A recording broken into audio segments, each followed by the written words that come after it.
Good morning. Welcome to a new week. I hope you guys have been enjoying the book and working hard to understand the questions that we're asking in each of these chapters and what the underlying result that we're looking for in each of these sections. Everybody's been doing really well in the class. I'm very happy. Congratulations to all of you who have gotten perfect scores on the quizzes as well as the reading or the appraisal assignments.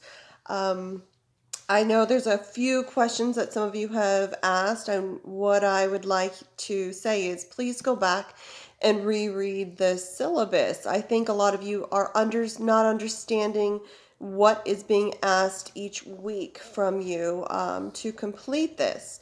So each week we will complete an assignment and a quiz, and we will read the chapter for the next week's assignment and quiz. So it's pretty simple. If you break it down by module, you'll have each of the reading assignments, you'll have a review, you will have notes or a summary on the quiz, as well as the quiz itself. The PowerPoints are also all posted and available for you in the files page.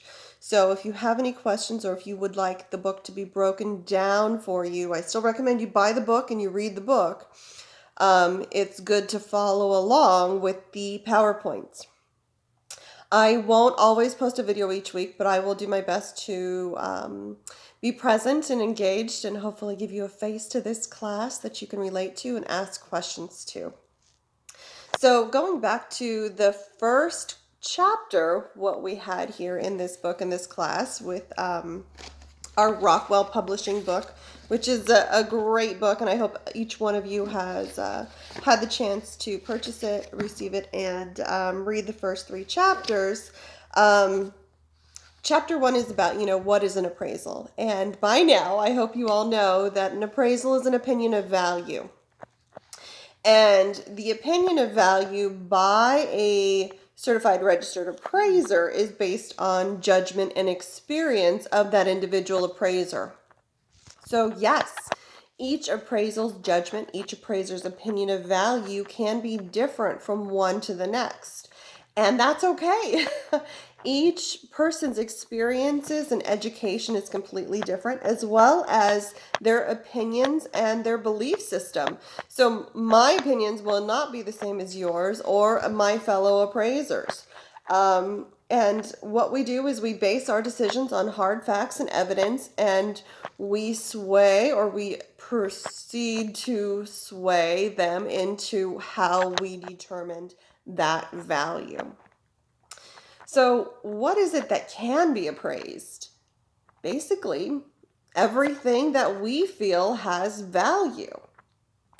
We have appraisals for jewelry, for cars, for artwork, for antiques. We have appraisers of multifamily housing, hotels, intangible rights, such as leases or copyrights.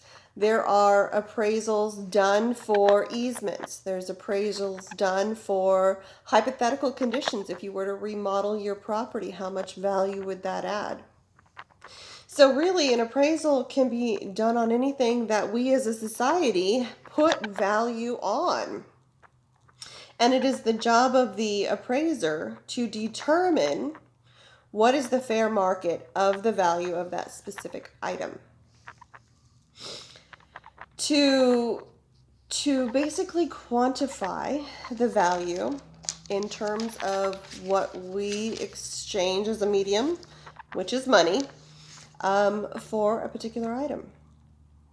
So the purpose of this overall appraisal and my job as an appraiser is basically to collect the information that your client wants. What is it that they're looking for? That is what an appraisal does, as well as two, what is the intended use for it? What is the reason behind it? Why does this client need this particular information? And there's really three types of bases that people need an appraisal for. One could be a financial, the buying, selling, trading, refinancing of everyday houses, buying and selling. We need appraisers to determine value so banks know how much they're going to loan on. Number two, government functions, which is what I do as an appraiser for the County of San Diego. I determine the market value for properties in San Diego County based on what they're going to be paying property taxes for. And then the third one would be legal actions. That's a lot of the ways that we do appraisal nowadays. It could be a court decision. It could be a family issue. It could be a divorce, a distribution, allocation, probate. There's multiple issues as far as legally why we would need appraisals. I noticed that on our first essay question, you all did really well. No, it was our second essay questions. Really well in determining what's the difference between real property and personal property. So I am so glad that you distinguish the difference as far as, personal property is something you can basically take with you, physically pick up and move from one place to the other.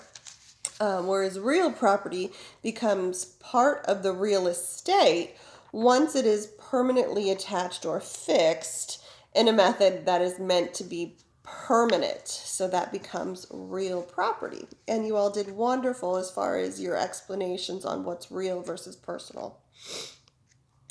Market value is what we all talk about as far as the underlying value of appraisal. Why do we need an appraisal? Well, to establish an opinion of value for market value.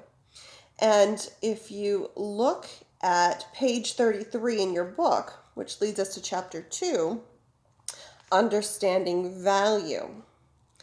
And what is value? Well, it's the same thing as what we talked about earlier, expressing the worth of a desired item in the form of money.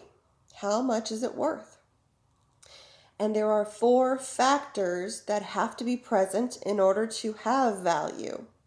It has to have utilities. It's used for a specific purpose. And we all know that real estate is used for many purposes, right? Whether it be an income stream, if you're getting rents from it, or if it's providing shelter and a place to live for housing purposes. The next factor is scarcity. It has to be relatively scarce. We can't have an abundance of it where you can go from one house to the next. That really devalues the properties if you have an abundance of them, making them not scarce. You have a lot of them, so it definitely lowers the value. So the less you have, the higher the value. You have to have a desire for this particular item. Yes, we definitely have a desire for real estate, especially here in California, right? Where the price of real estate keeps climbing every day. And you have to have purchasing power, the effective purchasing power, the ability to actually qualify or to purchase a particular property if it becomes exposed in the market. And there is a good description of what is market value. Like I said on page 33, it's basically the price at which an item would sell for if it is exposed on the market for a relatively adequate amount of time. Both the buyer and the seller are acting prudently in their own interests, that there is no undue stimulus, such as a foreclosure or a short sale, and that both the buyer and the seller are seeking to maximize their gains. They're both hoping to get the most bang for their buck, whether it be the seller getting the most value, the highest dollar for their property, or the buyer getting the best deal for what they're paying for. That is market value. So FYI, you might want to write that down if it appears on a quiz. What is market value? Page 33. Chapter 2 also talked about some of the economic principles that we rely on as appraisers. There has to be some kind of realization or rationalization as far as why we're putting value and those forces that affect value in the market. And number 1 has to definitely be supply and demand. If we have an abundance of supply, if we have so many houses and they're just not selling, then unfortunately that definitely lowers the price, right? Because there is not scarcity. That economic principle for value is not as high. And the demand has to be there. Just like in California, we have a lot of demand to live here. So if that demand somehow diminishes, what's going to happen to the housing prices in the area? Well, they're going to sink as well. So supply and demand must be basically in equilibrium, or we have to have an adequate supply of each of those in order to satisfy the market demands. Chapter 2 also talked about some great economic principles of appraisal, the first being the principle of substitution. This is the primary principle that we rely on for a sales comparison approach in appraisal, is that a buyer would not pay more than what they can substantially substitute an item for. For example, if you're in a supermarket and you have one loaf of bread that costs $2.50 and another loaf of bread that costs $1.99, both seem to have the same ingredients, would you be paying that $2.50 or would you be paying the $1.99? Most buyers would look for the better deal. So the principle of substitution means that a buyer will not pay more for what they can receive today for an adequate substitution. So they'll more than likely purchase the $1.99 versus the $2.50. The principle of change says that in any economic market, there's always a ups and downs that we go through in the typical real estate business cycle. So there is that principle of change. Today's value will not always be the same value of that same piece of property 2 weeks from now, or a year from now, or 10 years ago. So that principle of change is always ongoing, and it's up to the appraiser to be on top of those changes and to determine where we are in the business and the real estate cycle. The principle of anticipation is another one that we use as investors mostly to anticipate a greater return from what we have purchased a property for. The principle of contribution means that whatever you put into a property, whether it be for remodeling, whether it be for upgrades, whether it be just simple maintenance, you're hoping to get that back when you sell that property in the terms of market value. You want to get that back after you sell it, because what would be the point of putting in a new kitchen if you're not going to get that money back when you sell it? And one of the best principles of real estate, which I will refer to over and over again, is highest and best use.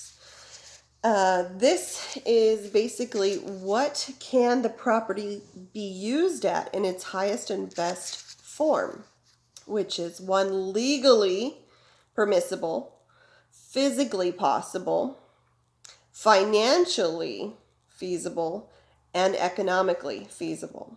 So these all have to be present in order to put the property in its best use. So for example, if you have a property, a single-family residence, that is zoned multifamily residence, do you think the highest and best use for that property will be in its current form as a single-family residence, or if you were to add a couple more residents and use it in a multiple family use, what would be its highest and best use? Well, obviously, to add a couple more residents and get some rental income in that property, right? The highest and best use for that property would be in its best financial form, generating some income for you. So highest and best use is a wonderful principle that we talk about in appraisal, and it is required for USPAP purposes. And USPAP is the Uniform Standards and Professional Appraisal Practices. This is the guidelines that us as appraisers have to abide by. So that brings us to chapter 3, the appraisal process. And there are basically 8 steps in the appraisal process that we follow as appraisers. Number 1 being the most difficult and the biggest issue when it comes to appraisal. And that is identifying the problem. What is it that you are appraising? What are the rights associated? Is it a fee simple, meaning do the owners own the entire legal parcel itself, or is it a leasehold interest? Are they just talking about the lease itself? Are there any easements? Are there any conditions with this property? Where is this property located? Identifying the problem, identifying the subject. That is number one in the appraisal process. Number two is determining the scope of work. What is it that we have to do in order to get what the client wants? What type of information? What do we have to look at? What do we need to then collect and analyze? Step number three, are we going to gather all the sales data in the neighborhood? Are we going to go outside of the neighborhood and look at other sales data? Are we going to need to do an income approach and look at the net income that this property generates in the form of rents? Number four, we're then going to analyze that data that client needs us to collect. After that, we're going to develop our opinion of the site. And the site is the land itself, not the improvements, which is the structures. We need to develop an opinion of the land value, because the land value is part of our overall value. If the improvements were somehow demolished the next day, there would still be residual value in the land itself.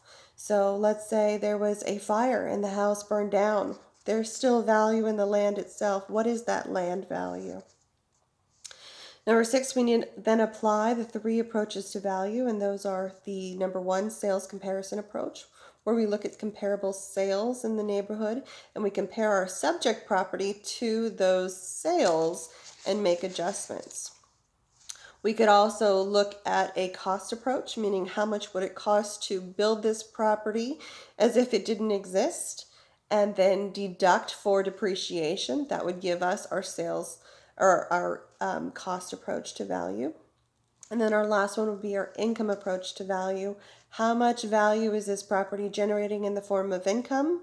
Divide that by our capitalization rate, and that'll give us our income approach. Step 7 in the appraisal process is our reconciliation. That's when we take all the information, all the data, all the analysis that we have, we reconcile that into our number 8 final opinion of value and our appraisal report. So that is basically the 8-step process in our appraisal